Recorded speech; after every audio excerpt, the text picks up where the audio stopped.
గా చంద్రబాబు నాయుడు గారి భుజం మీద తుపాకీ పెట్టి రేవంత్ రెడ్డిని కాల్చడానికి కేసీఆర్ గారు కానీ, రేవంత్ రెడ్డి గారి భుజం మీద తుపాకీ పెట్టి చంద్రబాబు నాయుడు గారిని కాల్చడానికి జగన్మోహన్ రెడ్డి గారు కలిసి చేస్తున్న ప్రయత్నం కానీ, లేదా రెండు రాష్ట్రాల్లో అన్రెస్ట్ క్రియేట్ చేయడానికి ఇద్దరూ కలిసి చేస్తున్న ఇవి కానీ రాష్ట్రాల ప్రజల ప్రయోజనాల కోసమా, వారి వారి స్వార్థ ప్రయోజనాల కోసమా? బ్రీఫ్గా ప్లీజ్, 2 minutes.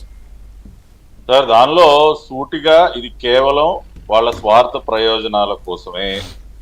అది ప్రజలందరూ కూడా అర్థం చేసుకున్నారు, ఇంకా కూడా చేసుకుంటూ ఉన్నారు. ఇక్కడ ఒకటే చెప్తా ఉన్నాను సార్, కేసీఆర్ గారు గతంలో పోలవరం గురించి మాట్లాడినా, ఈ రోజున మళ్ళీ రకరకాలైనటువంటి కామెంట్స్ ఈ రోజు చేస్తున్నా, ఎప్పుడైతే వాళ్ళు రాజకీయంగా కార్నర్ అవుతారో ప్రజలలో మళ్ళీ ఏదో ఒక రకంగా ఒక సెంటిమెంట్ రాజేసి, లేదంటే చిచ్చు రాజేసి చలి కాసుకుందాం అన్నటువంటి ఒక ధోరణితోనే వీళ్ళు ముందుకెళ్తారు.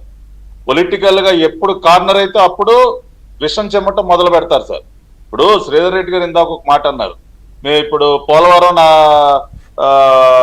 నల్లమల సాగర్ ప్రాజెక్టుకి ఎటువంటి అనుమతులు లేవు కాబట్టి వాళ్ళు మేము మాట్లాడుతూ ఉన్నాం, మేము అడ్డుకుంటాం, ఇవన్నీ చెప్తా ఉన్నారు.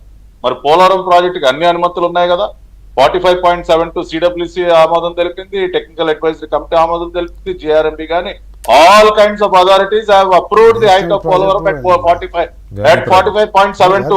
అన్ని అనుమతులు కాదు, ఒక్క నిమిషం సార్, అన్ని అనుమతులు ఉన్నటువంటి పోలవరం గురించి మీరు దేనికి మాట్లాడుతూ ఉన్నారు? కేవలం మీ స్వార్థ రాజకీయాల కోసం కాదా? ఏదో ఒక రకంగా ప్రజల్ని రెచ్చగొట్టడం కోసం కాదా?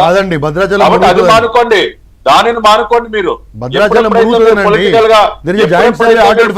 గా కార్నర్ అవుతారో, ఒక్క నిమిషం శ్రీధర్ రెడ్డి గారు, మీరు ఆగమన్నప్పుడు నేను ఆగా, దయచేసి వినండి.